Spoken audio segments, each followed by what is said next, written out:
Just as a disclaimer, we want you to know that some of the movies that we will be reviewing were shot in a different time and era where people of race and sex were not treated equally.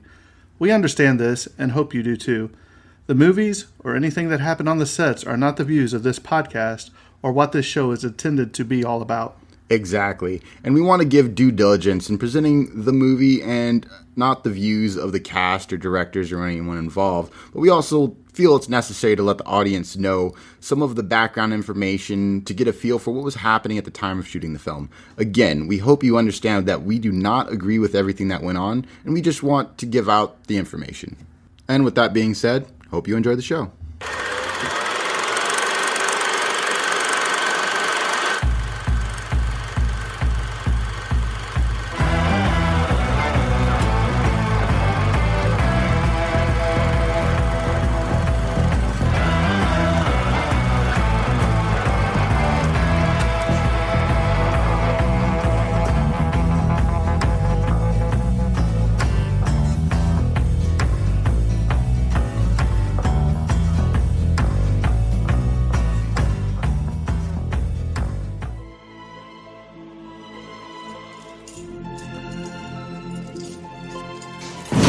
Edgar Reese. Who's here?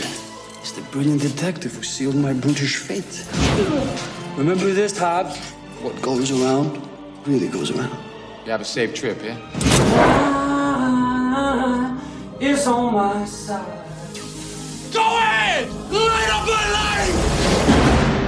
Criminals like Reese, they kill a few people somehow, it ain't their fault. But what took place tonight is the consequences of what I do. You're home early today. For a change.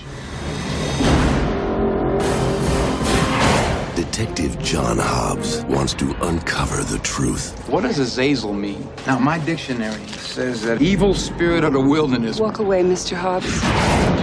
But nothing in this world Is on my side. can help him solve this case. There are angels. Some of these angels were cast down, and a few of the fallen were punished by being deprived of form. Come on, get out of here. And each touch And at the execution, did he try and touch you? Yeah, he did, actually. passes the soul of a killer into someone new. Well, I believe what I see, and I'm still trying to get my mind around what I just saw. Some things, pal, you shouldn't know. I know you, Hobbs. Put the gun down. I know who you are. Put the gun down!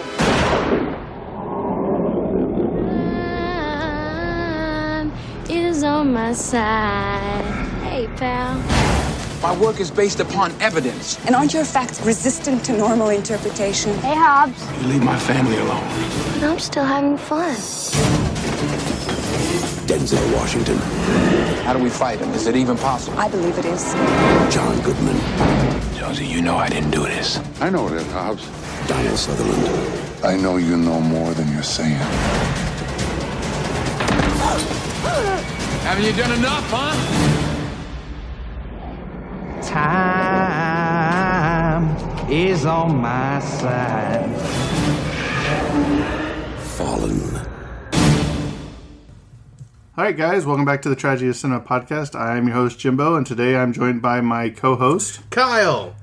Terrence is still away, so we're still going to keep going because the show must go on. Time is on our side. I thought he was going to break out to a song here for a second. Go ahead, Kyle, take it away. Time is on our side. If you know what he's singing and you've seen the title of this movie, then you will understand the importance of that song in this movie. Yeah. This is episode 73, where we'll be discussing the movie Fallen. This was my first time watching it. I had caught a little glimpse, the ending of it on TV, and I was like, "What in the world was this movie?" We'll get there. It's out there. I won't ruin it right away, now. Right. So, Kyle, before we get started, let me go ahead and throw a question your way. Okay, go for Kyle, it. Shoot, I'm ready. This is the first Denzel Washington movie we have covered on this podcast, and it's been over 2 years, so it's a long time coming. Wow. What do you think is Denzel's greatest role he's been in? Denzel's greatest role. Oh man, that's a good question. He's been in a lot of good movies. That's the thing where it's like I feel like I haven't paid enough respect to the man to watch more of his movies, because for me, like, my immediate answer to my head is like the one I enjoyed him the most in was probably Man on Fire, but that's also like more of like a personal choice to me. That's my favorite. There's Training Day. Yeah, and there's Training Day. There's John Q, which is an outstanding movie. Yeah, there was The Equalizer. There's Flight. There's a ton of good movies. Like he's excellent in everything he's in. So it's hard to like personally, like I said, Man on Fire. That's my favorite. But what is like definitively, objectively, probably his closest best film? Honestly, I don't know. Right. I wouldn't even get the answer. What's your favorite Denzel film? Man, this film was really good. Fallen was really good. It was, and we'll get to the cast later, but him and John Goodman together on screen was really good, and Donald Sutherland's in there too. But man, John Q just tugs at your heartstrings, man. You know what I mean? John Q also excellent, definitely. So that'd probably be mine. I mean, what are you going to do when a father can't afford the surgery of his son, and you go into the emergency room and hold up the entire hospital? We got to add it to the backlog. Yeah, now. it's movies cover. It's got to be on there because I've watched that film a few times too. John Q is a great movie.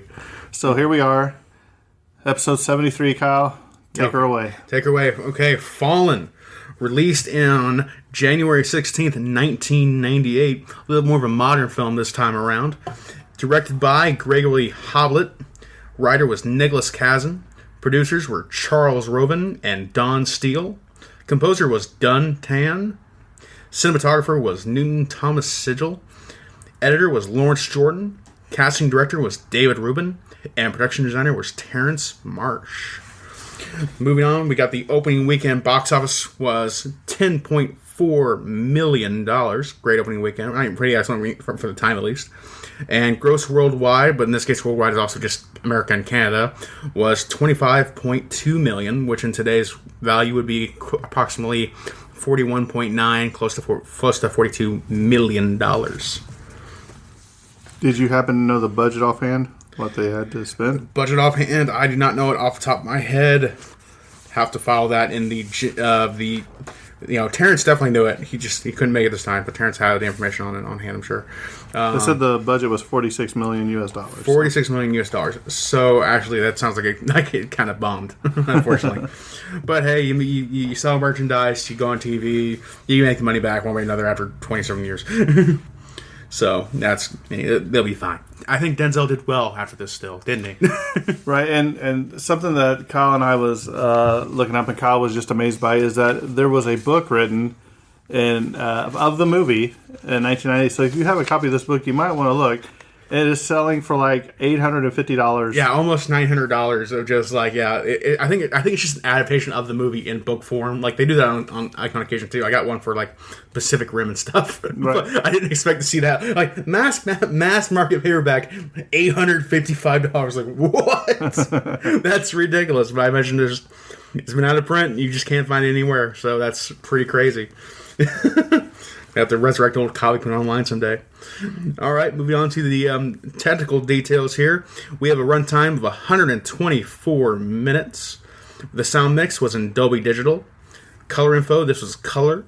The aspect ratio, this is 2.39 by 1. I believe that's around the 20, even further than the 21 by 9 aspect ratio, so it's a thinner movie, top and bottom. Camera, we have the Panavision Panaflex Platinum, the Panavision Primo and E-Series lenses, / the Panavision Panaflex Millennium, and the Panavision Primo and E-Series lenses.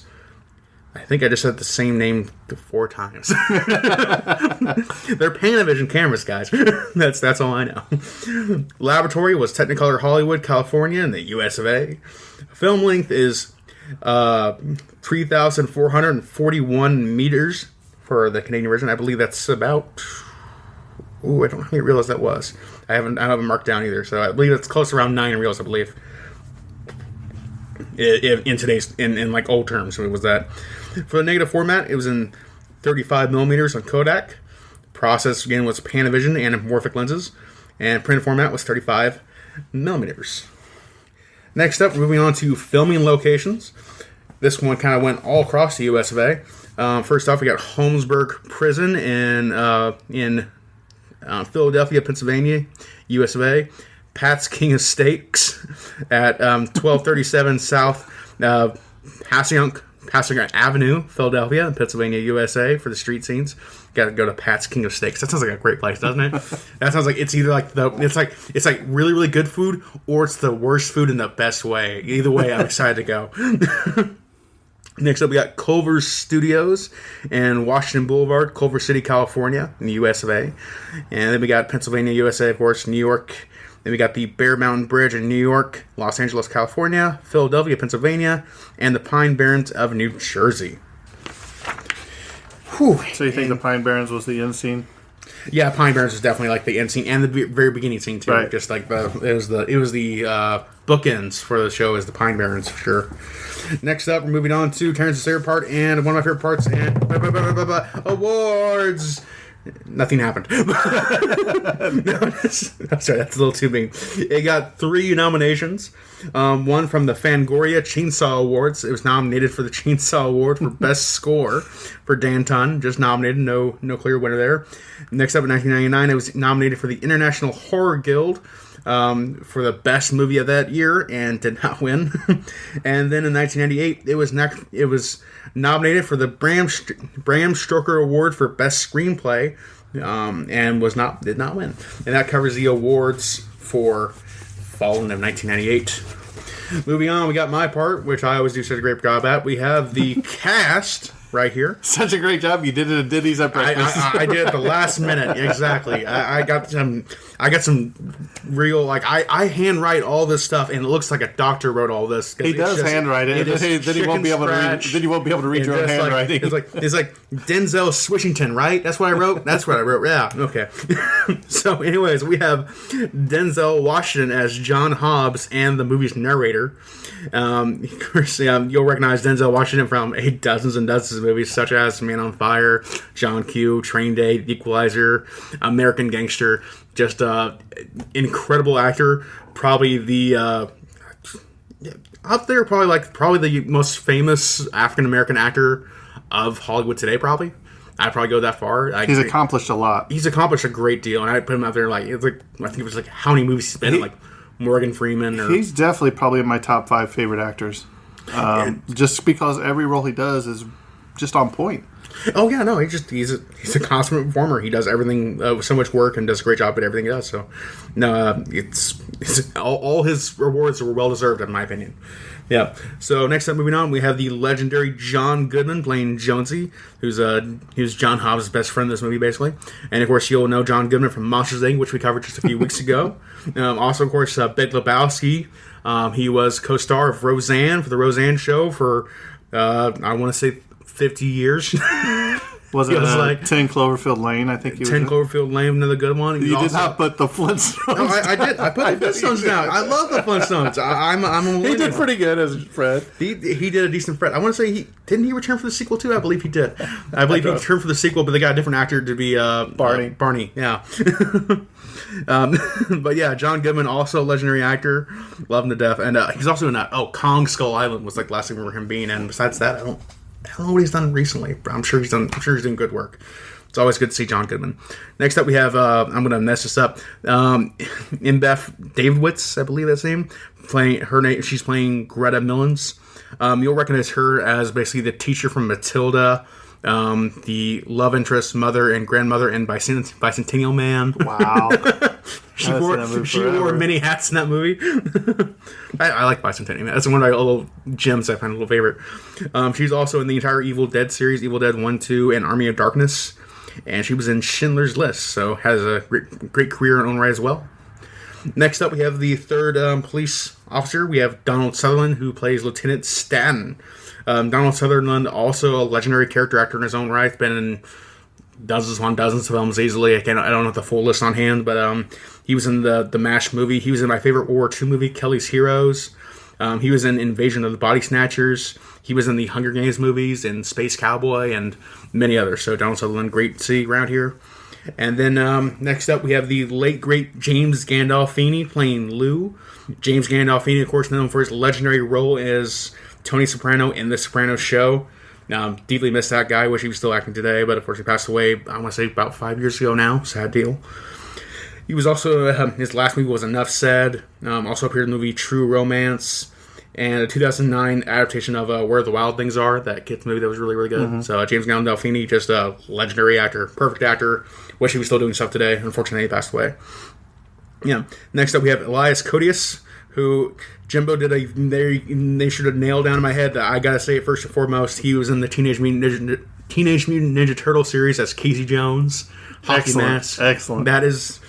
First I was putting other roles in front of that, but I was like, no, of course, that's his role. That's his memory, his legacy. And watching this movie, I did not put two and two together that's who that was. I was like, wow. He looks so totally different. Yeah. Like, he doesn't have the long hair. He's like shaved head. Yeah. And you're like, wow. And I feel like, not this role specifically, but like one of some of the roles he's had, he has such a bad guy face.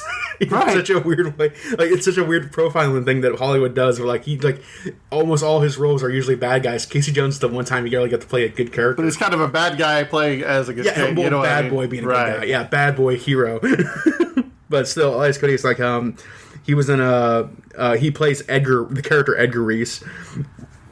He was also in the movie Shooter in 2007, A Thin Red Line, Shutter Island, and Crash. So he's been around the block a few times in movies. Good actor in his own right. I've seen him do more stuff too. Next up, we have Gabriel Cassius playing Art. You'll recognize him from movies like Black Dog and Bedazzled. Not too many other movies under his belt, but those two notable. Next up, we got Robert Joy playing Charles. He was in a few seasons of CSI New York and Land of the Dead, the movie A Whole New Thing, and Sword of Gideon. And last up, we have Michael J. Pagan playing Sam. He was in movies Up, Up, and Away, and Hell Stella Got Her Groove Back. Oh, really? And that is the cast of Fallen 1998. All right, Kyle. So, if I ask you, Kyle, give me a synopsis of this movie, how are you going to present this to somebody that's never seen this, like you were doing the trailer in a land of what exactly? I mean? It's just like a New York police detective is getting caught up in a serial killer who he already captured, but now his killings are continuing, and he's discovering that it might be a supernatural cause to all of it. And I think that became like the hook. I think we need to go back and talk about basically the movie just for a second as we go through. Just give an overview of the movie. Edgar Reese, who was played by Elias Koteas, he is a serial killer. Yeah. And at the whole beginning of the movie, it's about Denzel going to watch. They're going to execute him. Mm-hmm. And he goes in to talk to him one last time, and he shakes his hand, and he starts speaking in like Syrian Arabic or Aramaic or whatever. Basically a dead language. Basically, practically a dead language. Right. That nobody knew what was going on, but they had like a documentary crew filming him and all that. So basically, he goes out into the gas chamber. And does he sing the song here? That's where he starts singing "Time on My Side." Yes, it is. So that song is played throughout the entire movie. Well, he's put to death. Like the gas chamber fills up or whatever, and you see through the eyes of, I guess we'll call it his perspective. We'll call it the demonic entity named Azazel. That you come to find out throughout the movie. It goes up throughout the chamber and it goes into like one of the security guards. Yeah. And basically this entity can be passed on to somebody else just by touch. So if you're walking down the street and you have this in you, all you had to do was like shake somebody's hand and the entity would jump from your body to this other person's body. Then if he bumped into somebody else or he bumped into a girl, she would take it. He could bump it to a kid. He could bump it to a school teacher. So there's basically no real way to capture this thing. Yeah. So the murders start happening again. Mm-hmm. And Edgar Reese, who was the killer, said, "Look, I may not get to you right away," he said, "but I'm going to destroy your life from the inside out." Yeah. So the whole entire movie is this demonic entity trying to destroy John Hobbs' break him down. His entire career, kill everyone he loves, destroy everyone he loves. His whole career, his legacy, everything. But there's also a subplot to this, I guess you will, is that there was a police. He's dropping little clues for him. Like every murder scene, there'll be like numbers on somebody's chest, or there'll be like a hidden message written on a wall.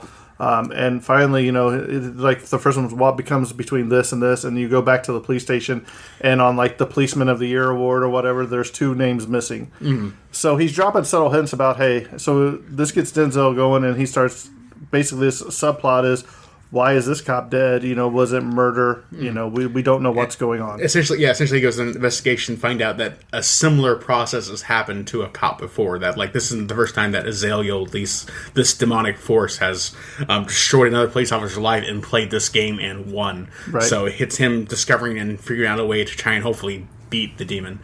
So along the way, and what's really cool about this movie is that when you're seeing it from the perspective of Azazel, is it goes into this slow motion, off color green and red, amber colored tints. So it's also kind of like a floating shot that's kind of flying through environments. So you can watch him watching Denzel at times, or Hobbs, if you will. So every time you see that, you know that it's coming from him. And this movie had me on the edge of my seat. It was really good because you never knew what was going to happen. But there is one scene in particular where it's in the police department, and one guy starts singing it. One of the policemen, and he bumps into another guy. He starts singing. He's turning around and looking at Denzel, and they're like, "Hey, why are you singing that? Why are you singing that?" So Denzel's basically chasing this guy through the whole. He's touching everybody, so he's chasing this entity, and they go outside, and it touches an old lady, and she's around, just like, "Look, you need to stop. You're only going to find danger." And then she'll touch her husband's hand. And he's like, "Yeah, you better just give up now." And so he's trying to say, "Hey, wait," and it's very interesting and very on the edge of your seat. Yeah. It makes it so clear just how the odds are stacked against John Hobbs' favor at the very beginning, because it's like, how could he possibly fight something like this? Who's basically just it. It doesn't even. It's an entity that breaks all the rules in a fun way. They don't put any limitations on this demon, really. He can jump from person to person. They even had a case where John Hobbs is forced to shoot down basically a teacher who had been possessed by the demon already. But even if you kill the vessel, the person that this demon is inhabiting, he can still kind of transfer himself to the next nearest body. But and they said it had to be within 300 yards. I think, was that it? Or? Something close. It was some kind of Arabic pace or something like that. I forget the terminology they used, but it was something it was some kind of 300 units, something like that, of I forget the particular measurement, like feet or meters or whatever. Yeah, right? Yeah, but it was some other term. I right. forget the so measurement. As long as there was something in that area that they could possess, he just jumped from body to body. Yeah, and basically when that the guy comes out on the street and Denzel pulls his gun on him, he's like, "Look, Hobbs, you can't stop me."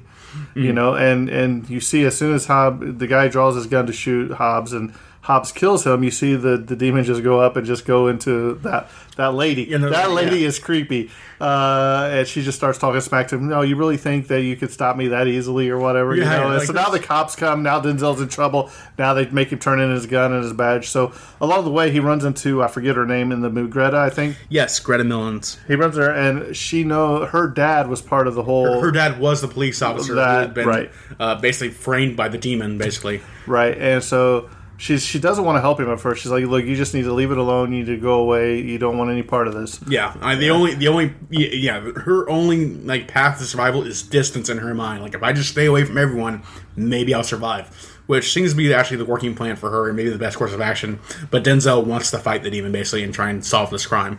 Right. So there's that other interesting scene in this movie where Greta is walking and she actually gets trapped by the demon but doesn't touch her, just kind of tries to interrogate her without touching her, basically pins her against a wall and puts both arms to the side of the wall to make sure she can't escape easily. This was another great scene because I think somebody's bringing in either a rack of clothes or a food or something, if I remember right. Mm-hmm. Somebody to kind of bumps into him. Yeah, and she starts running, and this is where he's like, he just starts touching the delivery man that touches.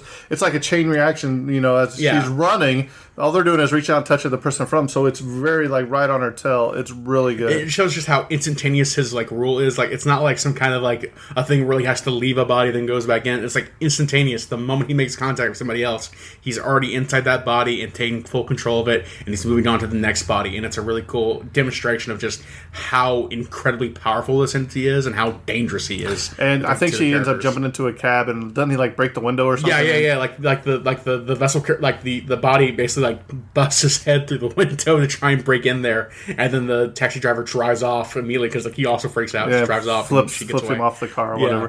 Crazy. But it has some intense moments in this movie.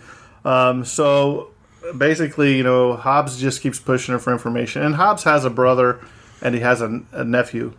Yeah. I guess it's his nephew, right? Yeah, it's his nephew. Even though it's clear that his brother has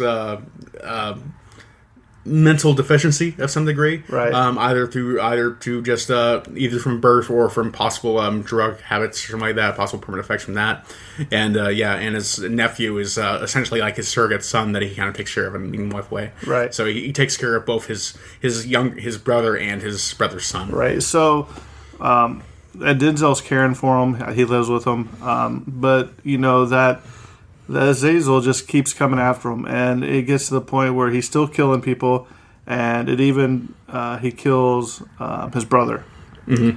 And that's a sad scene because the police are coming. They know, John Goodman's telling him, like, look, you need to turn yourself in. Donald Sutherland's like, look, you just don't want to open this up because there's things that are happened in this case long ago that you don't need to, they just need to be stay dead. Yeah, and it's also clear that another thing we haven't really mentioned, like all these murders going on have been meticulously planned by the demon to basically kind of make it where making John Hobbs a plausible suspect for these murders, actually suspecting Denzel of being responsible for these murders, and even in the case of his brother, actually it's not like the brother kills himself with a gun. Actually, he gets drugs and ODs in the bed, something like that. Something that would be a very believable death for him, unfortunately, or something like that. So the whole thing has like a plausible deniability where it's like no one would think it's a demon. People think it's just like this police officer basically just lost it and decided to do serial killer stuff himself to install his legacy. So it's a very meticulous plan to frame John Hobbs for all this. So basically, Denzel's tells his nephew, he says, "Look, pack your bags, we're leaving because the cops think I did something bad." Yeah. And they jump out the window as soon as the cops pull up. They jump out the window, and that teacher looks at him and just smiles and gives him a wink or something. You know what I mean? I know what you're doing. Yeah. So he takes off. It shows him under the bridge with the homeless people. They go on the subway, I think, and then he goes and knocks on the window of Greta. He's like, "Look, we have nowhere else to go." He's like, I didn't do any of this." And he's like, "You will watch after him no matter what happens, right?" Because he wants to make sure that his nephew is... Yeah. Okay. So another subplot of this movie is Denzel and Greta have both been working together to try to figure out how to stop this force. They've called in expert people about the language that was used. An interpreter to interpret the footage they got from the documentary for Edgar Reese. Yeah, and she's got all of her works out about how to stop it. They said, look, the only way you can kill this thing is if it doesn't have another host to go inside of within 300. We're going to say 300 yards. Yeah, I'll just say 300 yards. I can't remember the exact around the measurement. distance. Yeah. So Denzel's like, well, he's like, I got a plan. So he goes and finds himself at his father's, Greta's father's cabin, right out in the middle of nowhere. And he won't tell John Goodman and them where he's going. He's like, "Hey, I'm just checking in." And he's like, "Well, where you at? Where you going?" He's like, "Well, I'm going far away. I'll be okay." So as he's sitting there, he's coming up with all kinds of things he's going to do. He's got his gun, and he's like, "Okay, where you at? Come get me," or whatever. And he hears a noise in the woods, and here comes around the corner Donald Sutherland's character, Lieutenant Staton. And he's like, "Look, I told you to leave this alone. There's things here that you don't need to dive into." And he's like, "Well, what are you going to do? You're going to kill me?" And then you see John Goodman's character, Jonesy, come out, his best friend. He's like, "Look," he said, "Hobbs, John, we've been partners for 12 years, I think. We're friends, whatever. And you need to put your gun down. Put your gun down, and we'll take you in." So Denzel puts his gun down, I do believe. Yeah, he does. And then they go. He's like, Sutherland's like, "Okay, go handcuff him or whatever." And this is where basically it hits the fan. Yeah, Jonesy shoots Donald Sutherland in the head, kills him. Yeah, and it's basically Azazel has now taken over his partner's body. So as he does that, Denzel runs back into the house, and now you have this cat and mouse situation going on where he's trying to find. And this is where John Goodman is doing the best rendition of the song too. Right, because he puts on that jazzy twang to it or whatever it's called, a drawl. Yeah. John Goodman made that song his own for that movie. So this is where Denzel circles back around. I think he grabs his gun he dropped. Yeah, grabs his gun, dropped, and basically they have a bit of a cat and mouse of a gunfight, and eventually, I believe, either he stabs him or either he stabs him, but when he gets punctured in the gut, Jonesy's character, and so he's about to die. Yeah, he's up but against he's up against the car. Or remember his car leaned down, and they're having this talk again. He's bleeding out. Like, as soon as I die, I'm going to go right to your body, so you're fine. Yeah. So I'm good. I won still. Even though he's dying. He said, "Well, why do you think we're out here?" You know what I mean? He's like, so he starts taking off running because he thinks if he makes it's the cigarette scene. You got the cigarette. Well, go ahead and tell it. Okay, I'll tell it. Okay. Yeah. Well, anyways, as soon as John Goodman's character Jonesy is dying there, bleeding out, Denzel Washington's character John Hobbs pulls out a cigarette, and starts smoking. And he hasn't smoked in a long time. He quit smoking, and even Jonesy takes it. I was like, "I thought you quit smoking." He's like, "I did, but I took this special cigarette, and it's clear." And he says, "Like I laced the stuff with the same poison you used to kill my brother." Yeah, and he loses his and Jonesy, now the demon, is just losing his mind because. Like, I can't believe you just did this. You're going to kill yourself and kill me in this whole process. And so he smokes a cigarette, and as he's smoking the cigarette, Jonesy dies, and the spirit of Aziel leaves and then takes over John Hobbs' body. But the poison's already taken effect, so he just takes off running into the snow, trying to go anywhere else, trying to figure out what to do. And then he just falls and collapses dead, and his spirit leaves Jonesy's body, and he just realized, like, I am screwed, basically. Yeah. So you see this thing floating around, and there's like, then get the narration then of the demon. Yeah. So the entire time you're watching this movie, the narration is Denzel Washington's voice, because it opens up with Denzel falling in the snow like that, and it says, "I'm going to tell you about the time I almost died." So this entire time you're thinking it's Denzel Washington that's speaking, like, "Hey, I almost died here." Like he beat the demon somehow. Right. So then you come to find out that the entire time that Denzel's narrating is actually Azazel in Denzel's voice, which I talked to Kyle about this, is every time that Denzel goes into a narration, was the demon present? Like, was there a vector for him to be present in some way? Yeah. Right. So we put that to the test. I think there is. In some way or another, where it goes into like the weird. Well, even regardless, it is established very on that once the demon inhabits his body, he gets all their memories and places like that. So he can actually fill out that whole history of Denzel's character in this story in that last narration, because the narration is after the story's already ended, where he's talking about how he died. So, and he's like, you thought you could kill me. He's like, but you forgot about something. And you see this cat walk out, and he takes over the cat. The cat just walks away. You know what I mean? Yeah. Very well done. Very good movie. Had my interest. And that's the part I seen where John Goodman dies and he falls in the snow and he goes on the couch before I watched all of it. Yeah. And I was like, what is this movie? What is going on? Very good movie.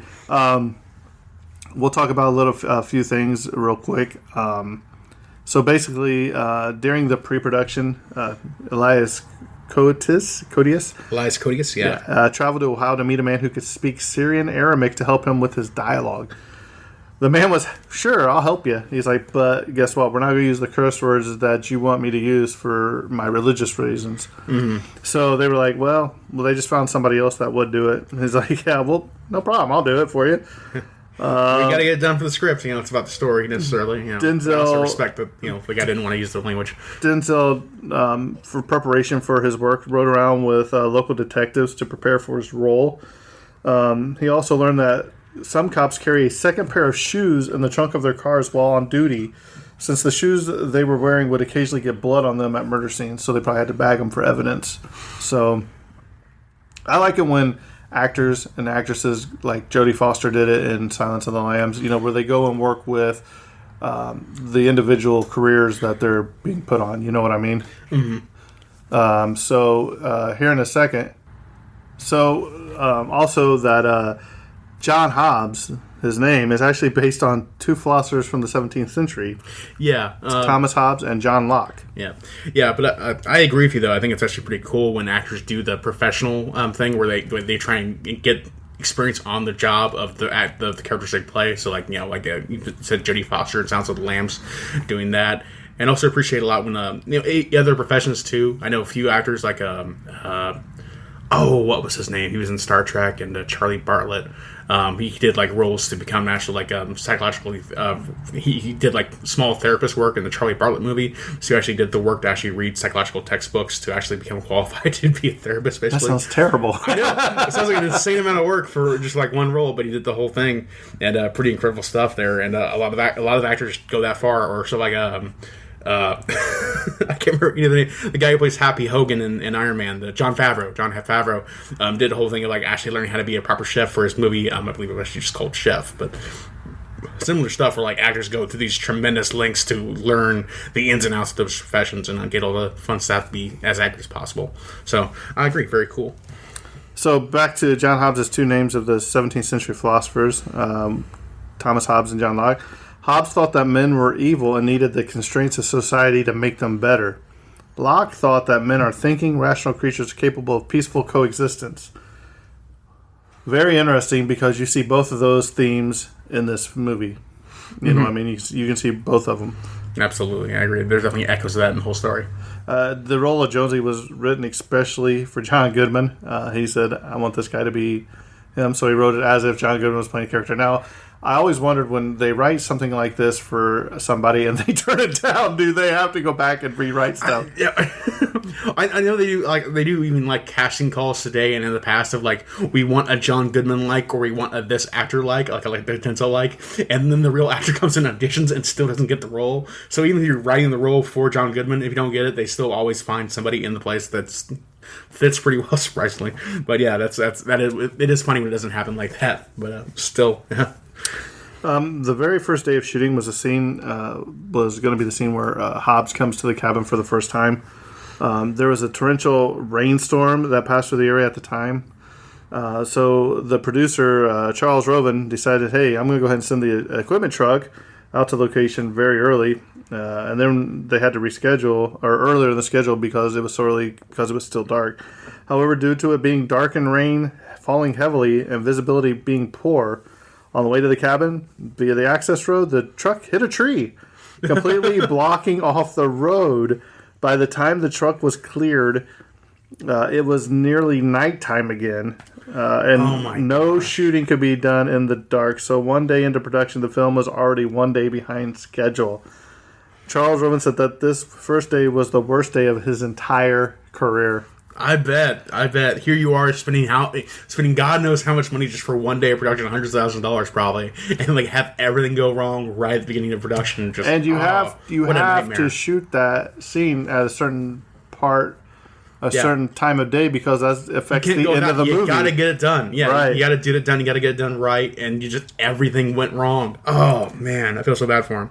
In post production, this film was processed by using a technique known as ENR, which deepens the shadows and lightens highlights, but doesn't alter any of the primary colors. So I thought that was pretty cool, too. Pretty impressive technology, especially for 1998. Now, this is a pretty interesting fact I found, is the train station sign is for Willoughby, which is a tribute to the Twilight Zone episode of the same name, which is one of my favorite episodes of the Twilight Zone Season 1. I love that little reference. That's great. Yes. I like that. And I know ADZ will get a kick out of it when he listens to this and he notices, hey, that's in there. So, the pre-scene house and the squad room used in these is from the long-running television show, a series NYPD Blue.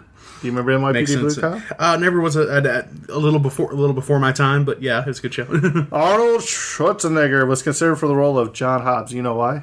Why? Because as Azazel, he'll be back.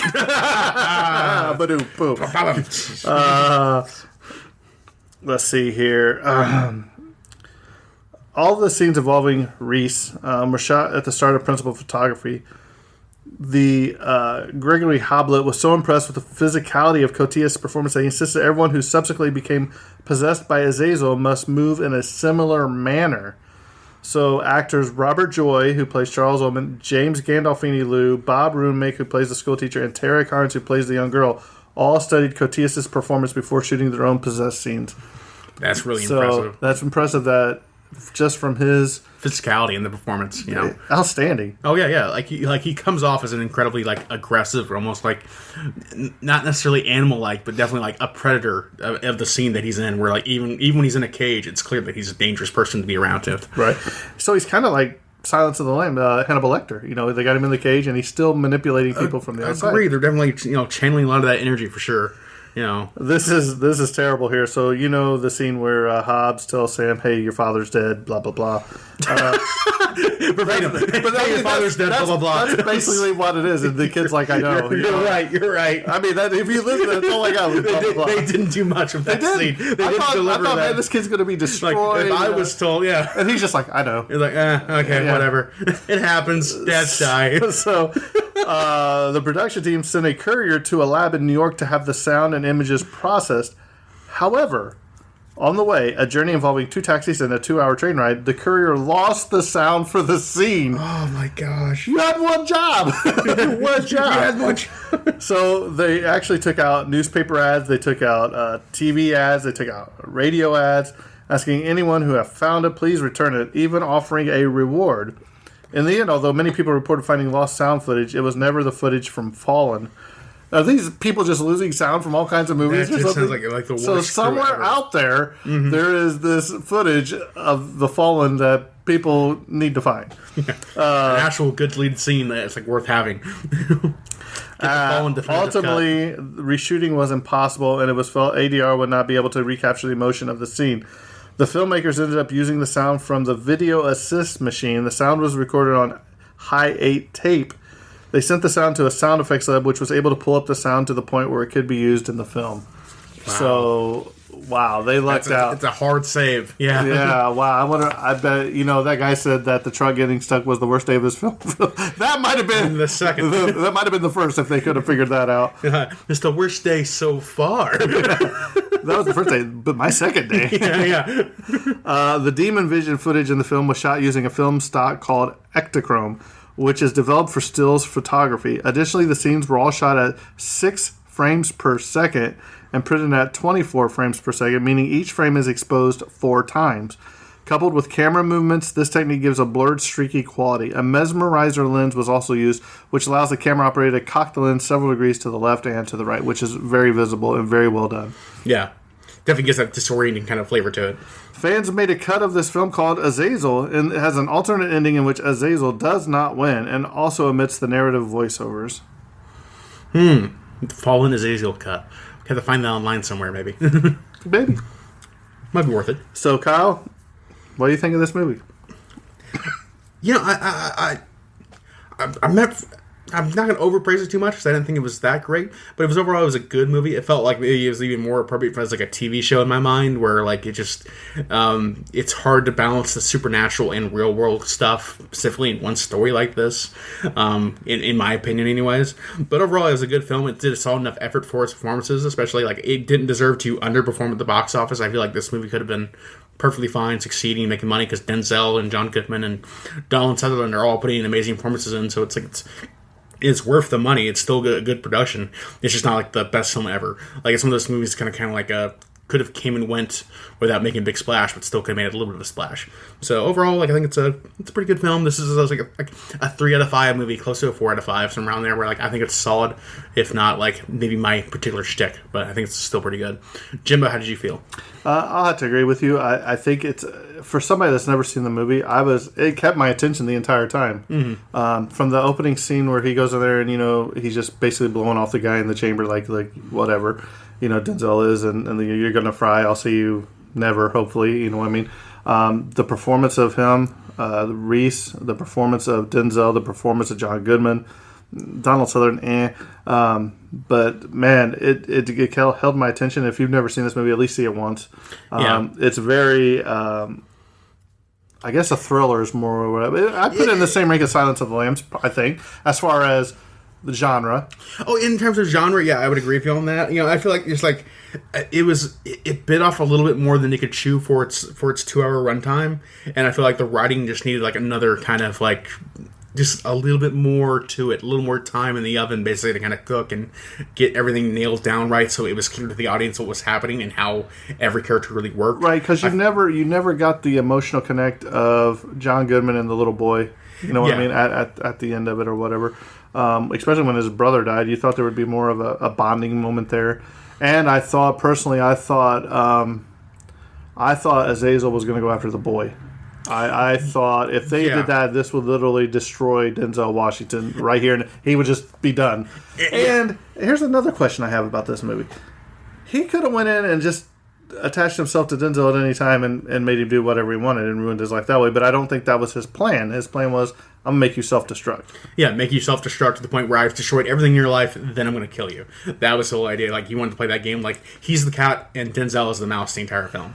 The one thing I will say is you could easily make a sequel to this. Or Anytime even you want. or even a prequel. Because this is one of those movies that has this movie, and you can either go forwards or you can go backwards, and I think it could be well done either way. Yeah. You could see how Azazel started with that other officer. Yeah. Or even before that, back a long time ago. Because not even like the cheesy slasher way, but it's the same way of like Jason Voorhees or Freddy Krueger. Like this is a horror villain that transcends time, where they can appear anytime, anywhere, because they have a demonic access to them. So like they exist in perpetuity. And for Azazel, especially, like he's a fallen angel. Like he literally, beginning of all of creation to now, he is a threat that is unkillable, basically, as the film kind of puts out. So. And it would be cool to see if they ended up killing him in a sequel. How that happened, you know what I mean? Yeah, like, and what would be the repercussions of killing Azazel? What does that even mean for the entire world if, like, essentially they don't make clear, like, is he, like, the one demon still on Earth or something like that? What does that even mean for, like, cases? I would go deep into, like, the religiosity of it. Here's another question I thought. Okay, so Azazel, let's say he touches somebody else that has one of the other demons in them, and be like, hey, you're in my space, bro. You know, that's like, what are you doing, bro? Come on. So, they just explode and have to go get two different vessels. It was a good movie. I really enjoyed it, but I know it's not going to be everybody's cup of tea. But I think you should at least watch it at least once. I think it's worth watching once too. Yeah, and I think like John Goodman's performance. Yeah, but if you don't have that song stuck in your head by the end of this movie, you will never ever have a song stuck in your head because they play that "Time Is on My Side" probably. Yeah, 30 times. It just bit off a little bit more than true. Like, like even like Denzel character John Hobb, like he lives in a non-traditional household with his brother and his nephew and all that kind of stuff. And like there's like almost like a small love story with Greta and John. Yeah, that was weird too. Then there's the whole serial killer thing, which relates to also a serial killer from like the 50s or 60s, basically. So it's one of those things. Just like there's like it feels like there's like 6 or 7 whole plots here, kind of going on all simultaneously. And like if you're not. And I like even if you're trying to pay attention as good as possible, you still kind of get lost in all that. Whereas and I think everything needed more room to breathe. And I think if you watch it a second time, you'd probably pick up more on that since you already knew the main plot. Yeah, since we know the main plot, like maybe they get that better. But like it just, to me, I felt a little lost in the moment for sure. Right. So that's why I kind of lose my recommendation a little bit. Well, I think this episode's coming to a close. Looking forward to recording next week. I'm not going to say what it is right now because I want to make sure we get it done. Got to nail it down. Right. So I think that's a wrap on this episode. And Kyle, take it away. And cut.